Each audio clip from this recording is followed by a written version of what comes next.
Welcome to The Dealership Leader, the podcast where real car people talk real dealership life. I'm your host, Joshua Clinton.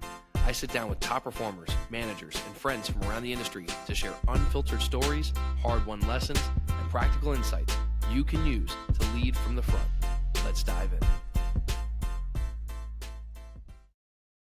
All right, so we got episode 5 of The Dealership Leader with John Hurley, LaFontaine, mega group up there in Michigan. How you doing, Johnny? Fantastic. How are you? Dude, I've been great. Southwest Florida is beautiful. It's a little slower pace than Southeast Florida, so I'm enjoying it and hoping to catch you down here since Cape Coral is a huge, mega, destination for Michigan and Wisconsin. So I'm trying to convince you and Ruck to get down here. Yeah, right now the weather's good. It'll turn soon, and you'll probably see us there.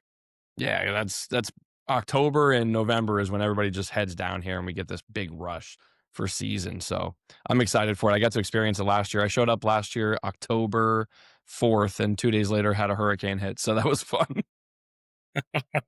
It's funny, actually, when I was texting you before the show, the last time that I messaged you was the pictures of me staying in the camper in the showroom. Yeah. But it was a good time. Yeah.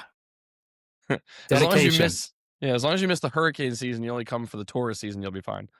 Yep. But so John, we met at NADA Academy class 414, and honestly, you were one of the people that I connected with most and gravitated to most because I think we're really similar in the way we do things. So you've been GM now 4 years. What's the biggest lesson that you've learned in that role since you've taken over the stores?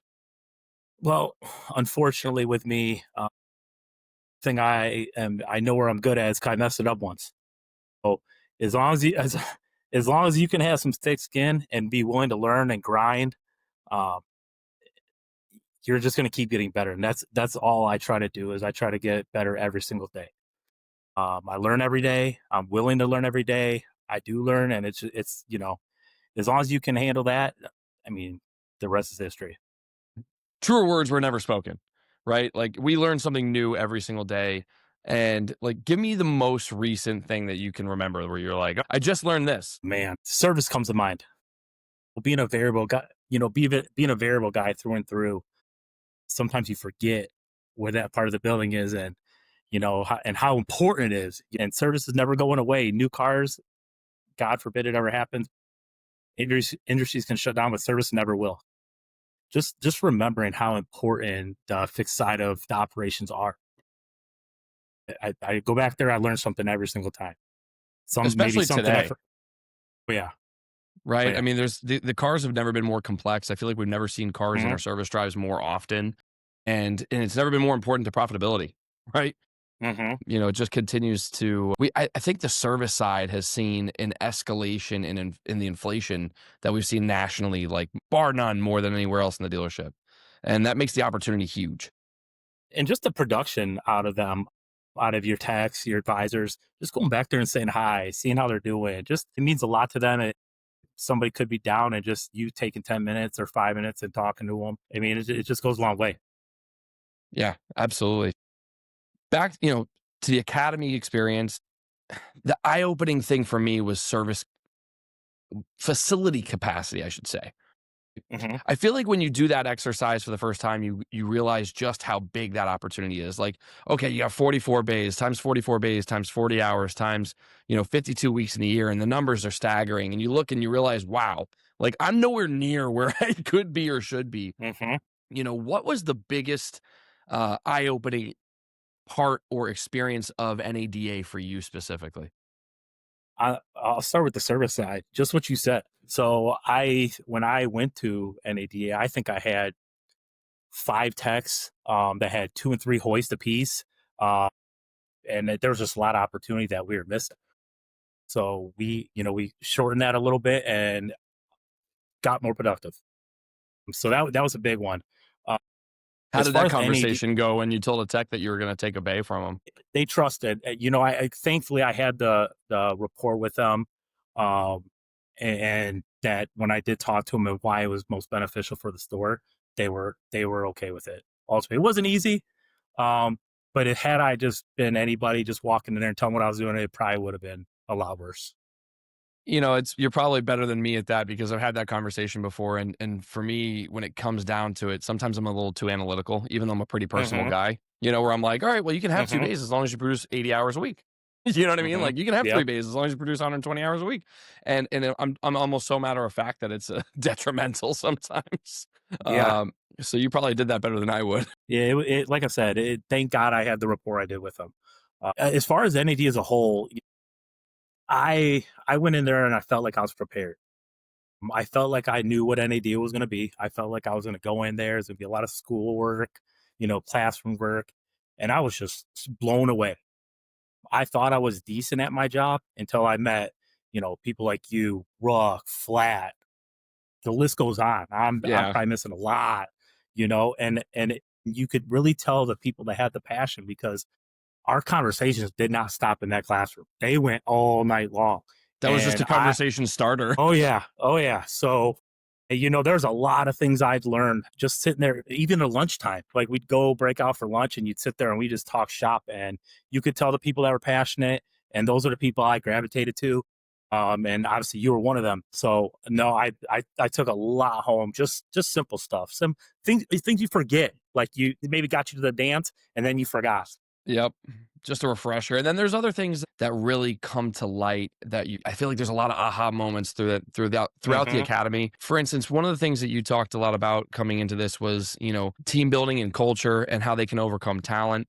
And I feel like the leadership class was one of the most powerful ones for me, and learning different personality types and how you can approach things differently with everyone.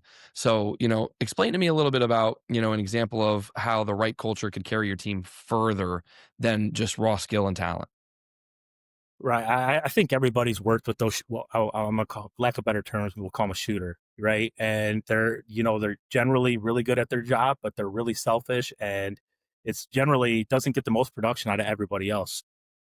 I'm not a fan of that. I'm not saying you can be washed up and just go in there and just kind of get by. I want the right team that has the right work ethic, has the right beliefs, the right vision. That way everybody's rowing together. Because I will tell you, when you have a team that is focused and working for each other, the results are number one. It's going to be fun. It's going to be fun, and the results will be there. And also, when the results maybe come up a little short, you know that you built the team, or are a part of that team that left it all on the field. That's a great point. I love that. And, you compare your sales team and teams in general to, football. Hmm. And I do the same exact thing, by the way. When I came into a new store, somewhat recently, my analogy to everybody was, hey, I'm the coach, right? And my job is to draw up the plays, but at the end of the day, you guys got to run them and execute the plays. And if you don't, then we either take a look at the playbook and say, hey, maybe we need to change something, or maybe we need to change players, right? But at the end of Hmm. the day, the analogy is strong. So what parallels do you see between sports and coaching and leading in a dealership? Well, I mean, your process is your playbook, and you run the play. Everybody does their part, and the play's successful, right? I always use the term "leave it on the field." That's just knowing that you're giving 110%. You're in the right, lack of better terms. You're just focused, and you just have that end goal in sight. Yeah, so I use the term "leave it on the field" all the time, and that's just simply what I. That's what my coaches always asked of me: just leave it on the field, and they knew if everybody did that, is most more times than not, it's gonna be positive. So, speaking of football, what position did you play? Out of curiosity. I played a little bit of everything. As I got older, I got closer to the line. So Gotcha. I played defensive line, offensive line. Played in high school. After high school, I mean, I thought I could potentially be a professional baseball player, and then I learned quickly I wasn't good enough. All sports in general, but uh, yeah. And then another thing, you say I'm the coach. I can't obviously work in Ann Arbor, and I can't tell you how many times I'm this Urban Meyer running spread offense, and the Ann Arbor boys kind of like, come on, do we have to hear this again? He's a cheater, blah blah blah. But it gets them riled up. Well, I'm a fan, but the other one. Yes, yes, I There do. you go. I do that. But good. Well, now, I mean, you guys are fresh off a pretty recent national championship, so we'll hope to Yep. get there soon. Sticking with sports. I mean, honestly, it's a great analogy, so I like to go that route as well. How do you balance holding people accountable while keeping morale and keeping culture strong? Because it's really difficult to do. It's a fine line. It's a tough balance, but how do you pull that off? I think first and foremost, you got to lead by example. You got to establish credibility with your team. You can't be afraid to be honest with somebody, right? And if you know that somebody or a teammates, you have their best interest at heart, I think it's easy. And then the people that just don't understand are few and far between. But ultimately, we're all there to produce. And I want my team to make as much money as possible. I want them to do the right things, make as much money. I want to be able to change their lives. So I have no problem being honest with somebody, um, knowing that I have their best interest at heart. Yeah, and I think you hit the nail on the head when you said credibility, right? I mean, when you have that credibility because they've seen that you can do what you want them to do, excuse me, at a high level, and you have that credibility. And I think part of the credibility too is, for me at least, it's always been, I'm not much of a beat people down kind of guy. And I think the generation that we're part of in the car business, like that's how we came up. But we were part of that Mm-hmm. transition where it started to go from Mm-hmm. beating everyone down constantly to like, well, I don't think you can do that all the time. And now there's a new generation where you can't do it at all, right? And so you have to Right. adjust. And because when you're, I don't know about you, but when you're getting just shit on constantly. And by the way, me coming up, my mentor shit on me all the time, but I was the best, and that's why they did it. It was just like sports, Mm-hmm. right? It's like, you're only yelling at the guy because he's the best player on the team, and you just right? Like, if it's, you don't want to be the player that nobody's paying attention to, because if you're the Right. player nobody's paying attention to, it means they don't care about you. So, Mm-hmm. but when you're just constantly shoving on people like that, it tends to just go in one ear and out the other, because at that point you don't have any credibility. It's just constant. So when you're continually motivating and being positive, and then you do finally kind of put the hammer down on someone, right? The result doesn't just go in one ear and out the other. Like, they go, oh crap, like they listen, because it's not like John's constantly berating me. No, it's like, if he's being hard on me and being tough on me, there's probably a reason. And I think that generally gets a lot more results. Yeah, and there's conversations I've had that I didn't handle right, and I'm not afraid to pull that person aside and say, "Hey, listen, I handled a certain way with you, and I don't know that I handled it correctly, but just, I have your best interest at heart. I want to see you succeed, and it's coming from a good place." So I've I think we've definitely all had, done like I done that once or twice. so. Yep. Done something or said something, done it in front of the team, and immediately regret it, Mm-hmm. right? And you're like, oh Mm-hmm. crap, Yep. that wasn't right.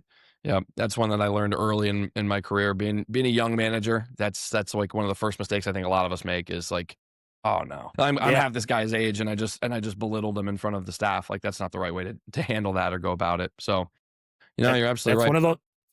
one of those things you learn. Well, like I said earlier, you messed it up. I messed it up. We figured out, like, I probably shouldn't do that again. Yeah, That didn't get the result I needed. yeah, no. Going through the academy too, and I hate to keep going back to it, but like, it's something that we share. And you know, one of the people that it introduced me to was Simon Sinek. Hmm. And just on this particular topic, I once saw a Simon Sinek video, and I don't remember if it was in the academy or not, but getting to listen to him, one thing I took away was, he once said that the easiest way to approach a difficult conversation is literally to just start that way and say, hey, we need to have a difficult conversation. Is that something that you're ready for, or do you need to prepare? And just Hmm. giving them that opportunity, because you don't know how their day is going. They could be having this Hmm. terrible day personally, and then you're about to just do something on them again, and they're just not ready for it. They might say, "Hey, no, I need, like, give me 5-10 minutes to just kind of clear my head," and then you go, "Okay," like, and I was like, man, that's a really powerful way to go about it. So I really appreciated that personally. So I don't know. Yeah, a lot. Yeah, exactly what you just said. I mean, NADA, got, I kind of had my mind made up, like, on how it was going to be. And I'm telling you, like, I've actually I forgot about that, and then you reminded me. Uh, yeah, I know we're only a few years removed, but have you ever thought about the idea of going back one day and going through it all the again? time, all the time, Right? all the time, just to get new insights from peers. Yeah, it was awesome. It I really feel like was. it just evolved. The business evolves so quickly, and it just, especially now, there's just so much going on in the industry, so much noise all the time, that it's Hmm. like, man, there's always something fresh that we could continue learning. And it's just, yeah, I'm right there with you. Yeah.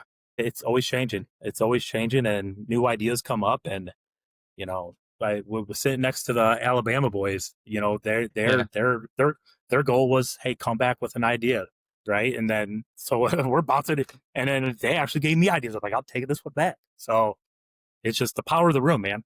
That's all it is. It's the power of the room, and there's you guys have been through different things that I've been through, and it just vice versa. It's just using each other to get better. Yeah, absolutely. So on leadership and growth, one thing I wanted to ask you is, do you have something specific that you intentionally do to help your managers and help your employees grow? Something that's John Hurley specific? Oh man, I think if it's anything, it's just reminding them that we're a team and we're in it together. There's times where I get negative, and I would say I'm thinking negative or I'm being negative, and I just try to, my team brings me up. Like I have people on my team that are like, "Hey, man," and they just pump me back up, give me positive and motivate me, and I'm ready to go again. And I try to do it for them, but it's just to be in a team, being a team, being together, rowing the same way. I mean, it just makes life easier. So one thing that since the academy, I didn't realize how big LaFontaine is. Hmm. Right? Tell me a little bit about the group because I'm curious. It's funny actually. I learned through car dealership guy. I saw one of your colleagues actually on the show recently, and I don't know if you. I think he had the last name Ruck too. To be honest Yeah, with you, same as yeah, Kevin, or different spelling, yep, but so your group is pretty big. Tell me a little bit about the group, how you got there. Uh, yeah. They are a big group in Michigan. I had the opportunity to meet the owner, and I came from another group. I wasn't necessarily looking, but like uh, we just connected. And, I think we spent 2 hours talking about family and life and things that are important. I was like, man, I got to work for this company. Like this is the kind of company I want to work for. So, yeah, they gave me an opportunity, and I just wanted to prove them right. Right? He gave me a chance. I think him put me in an Ann Arbor store, being a Buckeye was a little dig, but it was all right. I'm still there. So, but yeah, he gave me an opportunity, and as far as the group as a whole, it's big, but it's small. Everybody's willing to work. People tell you, hey, if you need something, let me know, and you're like, okay, that's and they mean it. probably not gonna. Yeah, they mean it. Like I'll have people at my store ready to help, roll their sleeves up from top to bottom. So it's a big group of little, and it's just fun to work. It's just fun to What do you work. think? What do you think other than the family perspective? Because by the way, I know that that's true, right? I remember being at the academy and you had your son's last football game, his senior year, Hmm. and you were like, "Hey, I got to be there." And Yeah. the academy was off to the side, the store was off to the side, and you were on a flight back to watch your son's football game, right? So Hmm. I buy that, and I believe it 100%. What do they do on the business side that you would say is different from the rest of the industry or from where you've been that really stands out to you? Well, the one thing is having different brands. Like we have cross stores. We there's groups that just go with Chevrolet or just CDJR. We have just about everything, right? So selling cars, there's an objective like, oh, well, I'm comparing this and this. Well, I'm your guy. I can sell you whatever you want, right? So that's really big. We promote it like I'm sure there's people in different oh, just sell this, don't we all Yeah, promote it. everybody's got their strategy, and their strategy seems to be we're Hmm. focused on Michigan, we're focused on this region, but we're not married to any brand, but we're married to this market, Hmm. Yep. right? I mean, it's just something that as a salesperson, as management, it shows the salespeople that hey, I want you to make a good living, whether it's through our store or one of our other stores. It's promoted and it's welcome.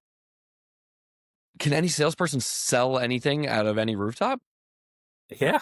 Yeah. So So essentially, they. a Buick GMC salesman in your store is now a Hmm. broker, like their I own mean, broker. there's a part of our group that helps coordinate that. Yes. Interesting. That's really, really Yeah. smart. That's pretty brilliant, Yep. actually, So especially because it's localized. yeah. Yep. So John Hurley strategies, right? Forget about the group for now. Let's talk about you. What strategies do you see that are working right now in today's market, in what's happening? Is there a secret sauce that you're hiding in your back pocket? What is it that you're doing right now that's making you guys, really stand out? I think, you know, just off digital retailing, offsite, stuff like that. Just getting away from essentially the old traditional car. Like, hey, they have to be in front of you. You have to do this. How hard is it to change that mindset for internally? And it's just being able to adjust. The market changes, the buyers change. Especially being in the Metro Detroit area, like this is GM country, right? So it's very competitive. And if you're not willing to go above and beyond, somebody else is. What does that mean to you, going above and beyond? Well, if I mean, just accommodate to the customer, right?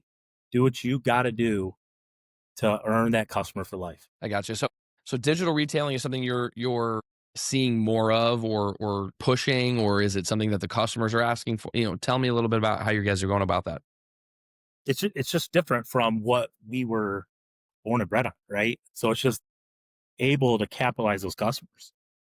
Because if you're not, somebody else will. Getting into digital retailing, have you had any issues with fraud come across your desk, or have any vehicles that you've had to go out and get back with what's going on right now?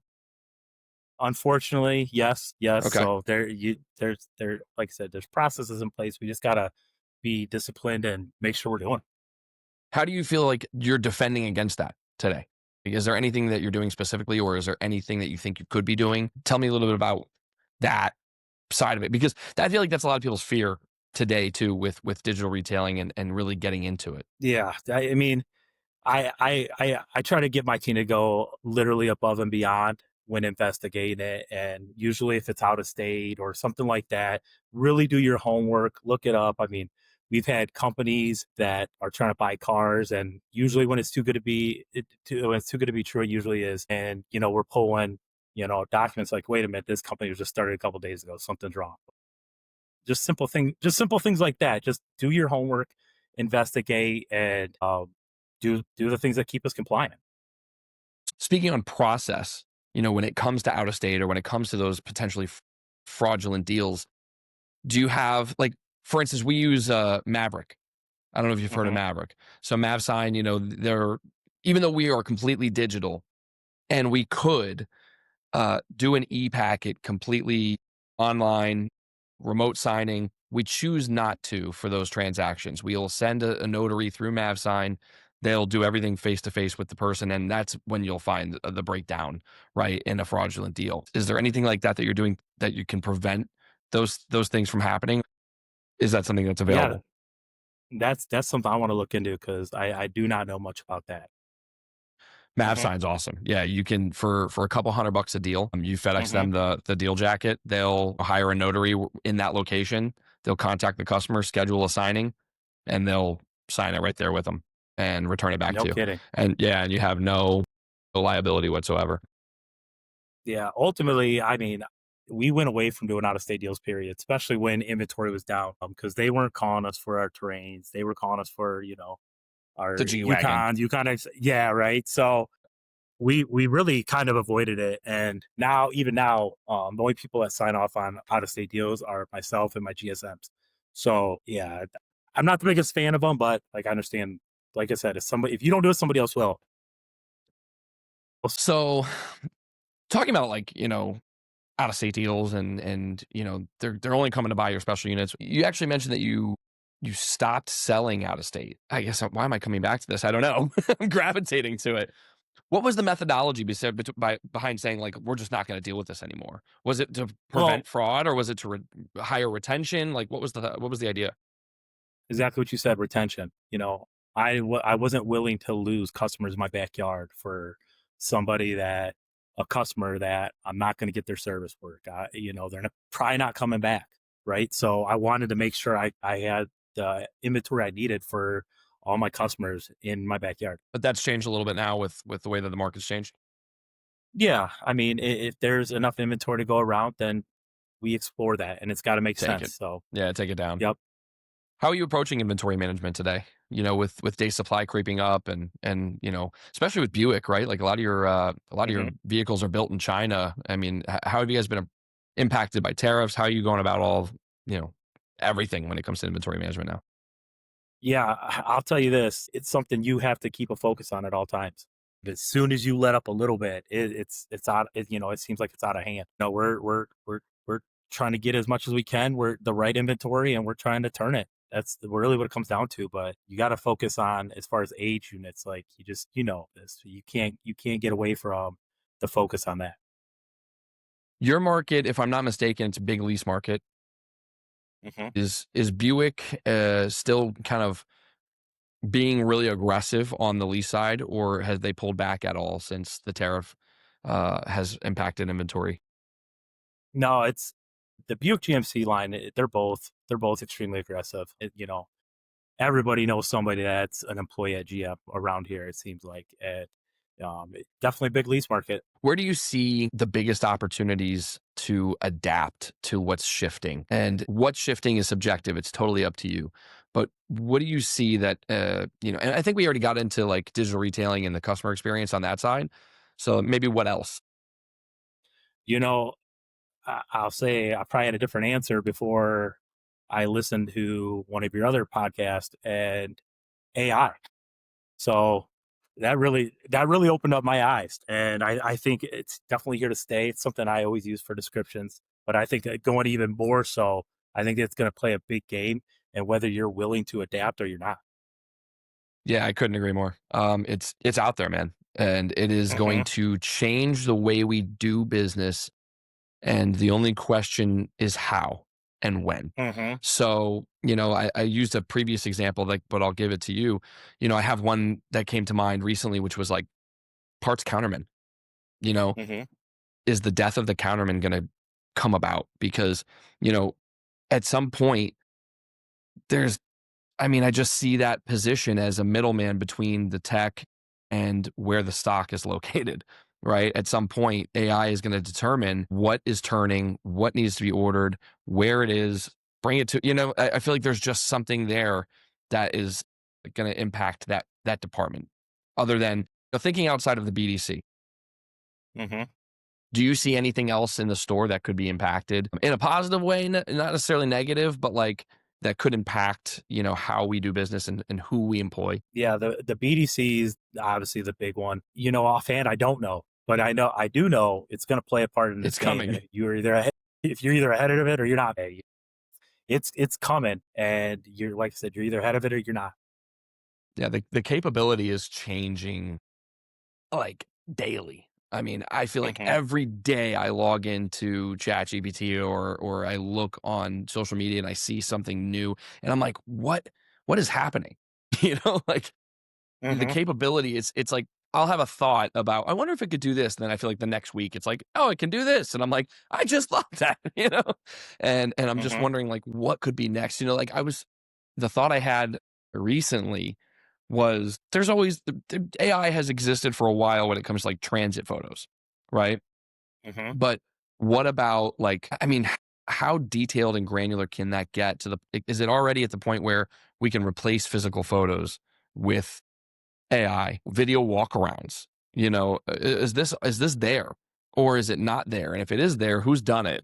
If they haven't done it, why not? Like, I don't know. It's just a lot of thoughts, opportunities. It's Oh yeah, it's close. All the above. It's close. You can tell it's coming. There exactly.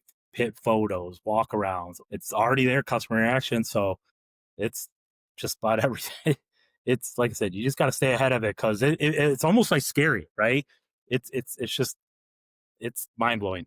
You know, I even just having this conversation just now, I just had a thought where I'm like, I wonder if they could do an AI co-video.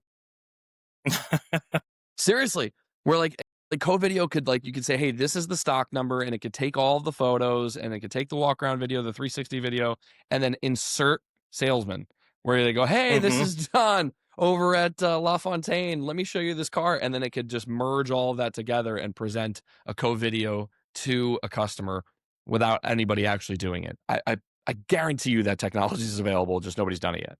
Yeah, 100%. It's coming. Are you guys utilizing AI anywhere in your store at this point, or is it something that you haven't really gotten into yet? A little bit. Obviously, you mentioned the BDC response times, stuff like that. we utilize it, but not to where it's going. Yeah, there's a lot of applications, man. Like we've implemented things like pencil wrench for tech stories. Hmm. There are warranty admin solutions for it. There's all kinds of places that it's heading. So, we could talk about that all day. Oh yeah. What's on your mind? What's going on today that you're concerned with, or what's keeping you up at night? Tell me a little bit about what's going on in John's world. Oh man, just you know, taking our dealerships to the next level, man. I feel like in this business, if you don't capitalize and stay ahead of the curve, like you're going to get passed up. So it's just staying ready to go, pushing your team, delivering results. Because when you're not, I mean, unfortunately, it's cutthroat business, right? You're going to produce, or they're going to find somebody that can produce for you. So it's really just comes down to that. Do you ever feel like, and this is like me speaking personally, do you ever feel like you are doing so much to stay ahead of the curve on what's coming and what's going on, that you are missing something that you're like that you've done forever, and you're like, what am I not doing? Like, what's gone to the wayside that I should be thinking about, but maybe I've forgotten about because I'm so busy trying to stay current on what's happening. It's I 100%. I can't tell you how many times I've been reminded to slow down and move faster, right? Because you're like that pinball. Just keep going back and forth, and you're not getting anything accomplished. So just slow down, and that, like I said, slow down and move faster. You got to remind yourself, right? Guys, not everything's equally important. So prioritize what's really important and attack that, and then have a plan of attack and execute. Yeah, sometimes I like to get advice from everybody that I'm talking to on here, because Hmm. something will come to mind where I'm like, man, this is what I'm dealing with. And that's a great point, because yeah, you're right. I mean, sometimes I'll sit and kind of consume myself with something where I'm like, what am I missing? There's Hmm. something I know I'm not doing because I'm doing this, and maybe I need to be going back to that. Because I'm just dealing with this ad nauseum, and I just it's like maybe there's too Hmm. much over here. So yeah, fair point. But So I mean, go ahead. you're competitive. You're competitive like me, and sometimes it takes somebody outside the business and just telling you like, okay, relax for a minute. It Yeah. ain't going nowhere. Unload a little bit, and my wife does that, so she reminds me like, okay, you're not at the dealership, you're at home, and then you're like, okay, it shuts off. It shuts off for a little bit, but when it does shut off, it's almost refreshing, and then you hit it back with even more energy and more intensity than before. So by the time this airs, I think the tax credits will be gone. Hmm. GM has a big focus, I think, more than any Hmm. domestic brand, on electrification. Tell me where Hmm. your mind is on that strategy, how you think they push forward or pull back, or is there a market for it where you are? What does your mind tell you on that? Yeah, that it almost felt like the rug was pulled out from under us. So it was almost all in, and then it was like, okay, tax credit's gone, and GM, they're still, all it seems like they're all in on it, but that tax credit's a big deal, and you got to move the inventory. You got to move the inventory quickly, or you're going to be sitting on some empty dollars. How much inventory do you think you're going to carry over past the tax, like post tax credit? How much EVs inventory do you think you're going to have? So in the GM world, you have your essentially your Hummers and your Sierras. We usually keep in stock right around 15 to 20. Right now we're about 10. We're gonna move just about all of them before that. Hopefully, there's probably a few that'll be straggling, but we're trying to move it all. So you don't want to have not even a single unit in stock, thinking that there's going to be zero demand. Well, we'll still be getting some. Those still we'll still get inventory, but everything I have, anything I Interesting. Yeah. can move, I want to move. Yeah, and I think that's where everybody is so different right now. Every OEM, it's funny actually, my brother was on an episode a few weeks ago, and he Hmm. actually kind of made the point to me that I just hadn't thought about, where it's like every OEM is in a different spot. And it's like no two brands are the same right now on their EV strategy or their EV situation. Where like Stellantis, we just got in the game. And to your point, it's almost like we had the rug pulled out from under us, because we've been in it with plug-in hybrids for a while, which was obviously, it seemed like a good move because that's where the market really Hmm. was, and we crushed it with the Grand Cherokee plug-in and the Wrangler plug-in. But we just got into the EV game this year, and now we're like, it's seemingly out. Like it's like we're out Hmm. just as fast as we were in. And so our strategy, to your point, It's like move every single EV on the lot right now because you don't even know if you're going to be able to order another one ever again, let alone, Hmm. want to order another one. So, like you said, you still have inventory coming and it's still going to be available to you where we don't even know if that's true. We don't even know if Stellantis is going to make another EV again. So, Hmm. which is, by the way, what a shame because like my charger, and I've said this, I don't know how many times, my charger is like my favorite car I've ever had. That car, 0 to 60 in, 3.3 seconds at 6,000 pounds. Like there's nothing like it. Yeah. It's a shame that it might go away, but I'm just so curious to see where the market goes with it. Yeah, I am too, and that's, like we said, staying ahead of the curve. That's one of them. That's how you gonna be able to stay ahead of the curve and not take the hits that some dealerships will take. Yeah, we'll be just about sold out, if not sold out by the end of the month. We started with a staggering number that I was very concerned about, and we've done a really good job moving the needle and getting them off the lot. But I'm just so anxious to see the demand post tax credit, see the manufacturers, I guess their move, everybody what Hmm. they're gonna do, their commitment or lack thereof. It's just so intriguing to me. Yeah. What a time to be in the business. Yep. Yep. And it seems like this happened. It seems like this something like this is thrown our way all the time, and and the good dealerships overcome them and they figure out solutions and just staying ahead of the curve and there's going to be adversity. Just handle it right and get through it and do what we do. Move the metal. So, what's one lesson from, everything that's been happening as of late, where you said, like, it's almost like something's always being thrown at us. Right now, it seems like there's just a lot of things being thrown at us. It's almost like we're, Hmm. it's almost sitting on the chair in the dunk tank, just like watching Hmm. stuff get thrown at us. Yeah.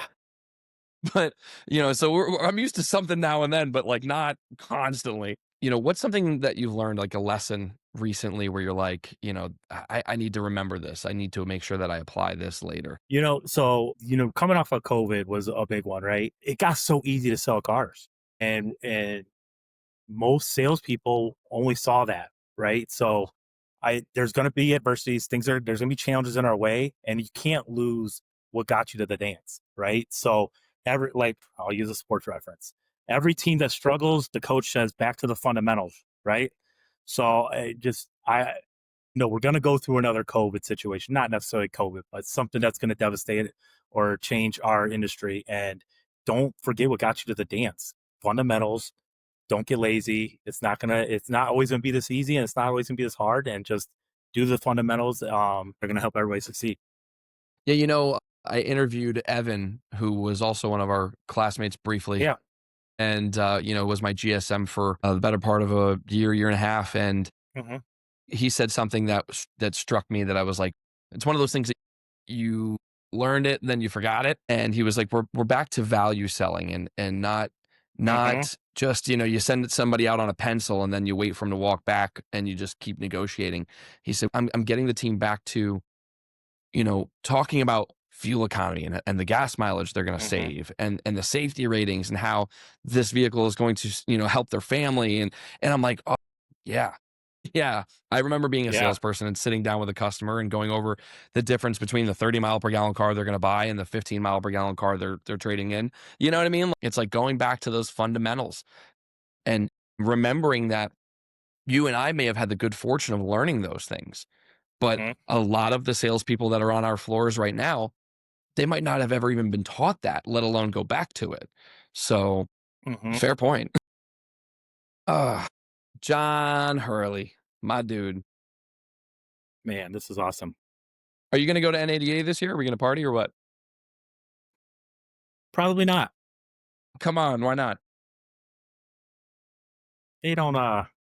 They usually go corporate level and above, and then send us the messages. Gotcha.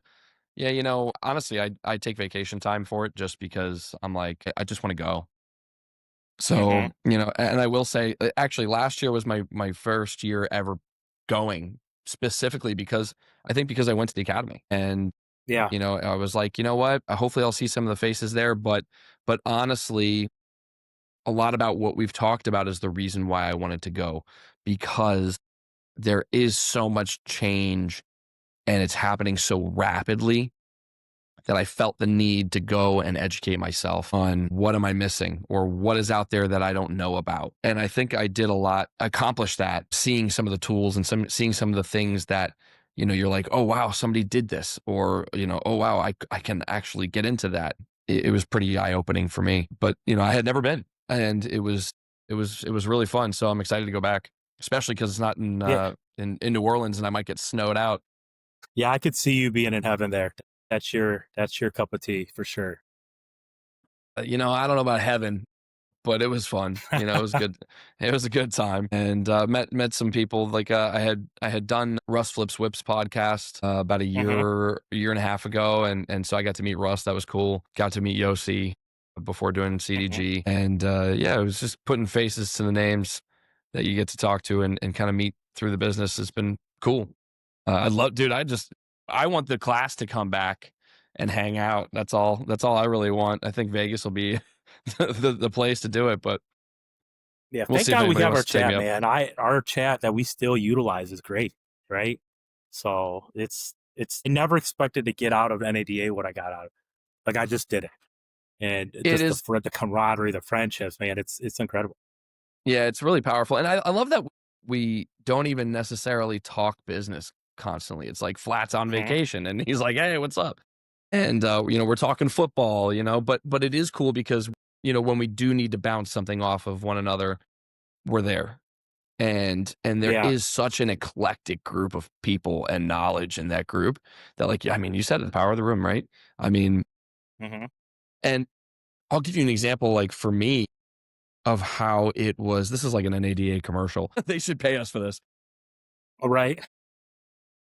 One was I had a Lamborghini, right, come across my desk, and it's like, "Hey, put a number on this," because my team's not gonna put a number on it.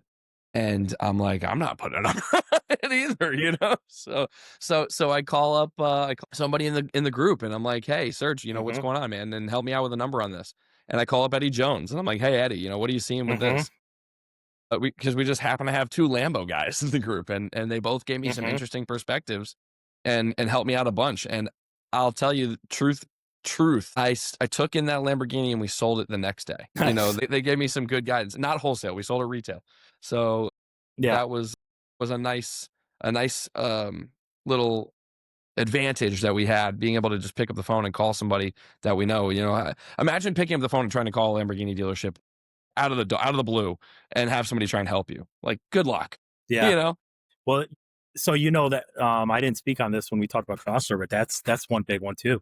So if we get something we're not familiar with, we'll call that store because a lot of it they can like, so for instance, like a Cadillac, they can certify Cadillac and they got a number they got to hit, or you go to the Ford. It's just, and then we got the Highlines too. So we got BMW, Mercedes. Yeah. So I mean, you can just reach out to them and they're familiar with it. Like, oh yeah, I can put more money in this car. So that's another strength to it.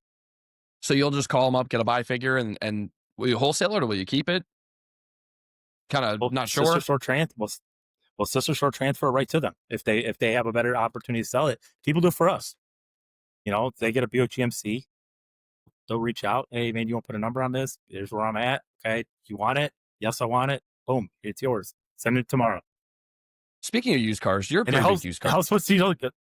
It helps put deals together. So you're a pretty big used car guy from what I remember. I mean, you were heavily involved in used cars in the conversations we had in the group. If I remember correctly, you guys have a recon center or no? yep, Yeah, we you yep we do. have a recon center. How does that And work? it, Tell me a it little bit I'll tell about. you. So all of our used cars, when they come in, whether we purchase it, trade, whatever, it goes to our recon hub. We have recon techs. We use softwares that tells us exactly where everything's at. It gets detailed. It comes back to us. But at first, I was a little standoffish, but then I really saw what it did to my customer pay. It opened up the schedule for customer pay, and it really helped. That's a really interesting take because not the first thing I would have thought. Hmm. That's a big it's a big deal. Yeah. how many bays did it free up for you to be able to bring in other techs to actually do more CP2? Oh, man, so our recon hub is actually on the same road as the Ann Arbor store, and we have 5 stores that go into it, and they have 6 techs down there, and they're in and out. Do a good job. Communication's great, detail right on site, and it comes right back. But I will tell you, at first, that was probably a little harder of a conversation with some of the techs as to taking the stalls, but it opened up for customer pay, and there was no waiting on customer pay, and it just streamlined everything. One question I have, if you and you don't have to answer, but does your internal income shift out of the store, or does it remain in the store? Right in the store, Remains with goes the right back store. to the store. Yep. So there's a writer or writers over at that store, or do your writers write internally at your store? Like, how does I'm just asking for my own learning purposes. Yeah. No, we have managers that manage the hub. Our communication with the used car manager, me, we all would communicate back and forth. Yeah, no, it's managed pretty well. It's cool. I've always been surprised that we've never done it in our group, just because there are to be fair, I don't know what they do up in the north. We go all the way from Miami up to Niagara. So Hmm. I don't know what they do in New York or in Virginia or those places, but I'm surprised we never did it here in South Florida, just because you could find a centralized location in that area that could take everything on and distribute it back out. But yeah, I'd love to learn more about that at another time. John, any final thoughts, any final words of wisdom, anything you want to leave with? No, man, you're doing a great job. I've listened to all your episodes, man, and I learned something every single time. And yeah, just keep doing what you're doing, man. It's great. What can John leave everybody else with? Hey, just keep doing what we do. All right, stay positive, keep grinding. You want to outwork, and that's that. Love it. The rest is John, history. John Hurley, LaFontaine. Unfortunately, I won't get to see him soon, but this was better than nothing. John, thanks for joining me, man. Hey, thanks for having me, brother. Appreciate you. Anytime. We'll do it again. All right, brother. See ya. If you got value from today's episode, follow the show, leave a quick review, and share it with someone in the business who needs to hear it. For more clips, behind the scenes, and leadership content, follow me on LinkedIn, TikTok, and Instagram at Dealership Leader.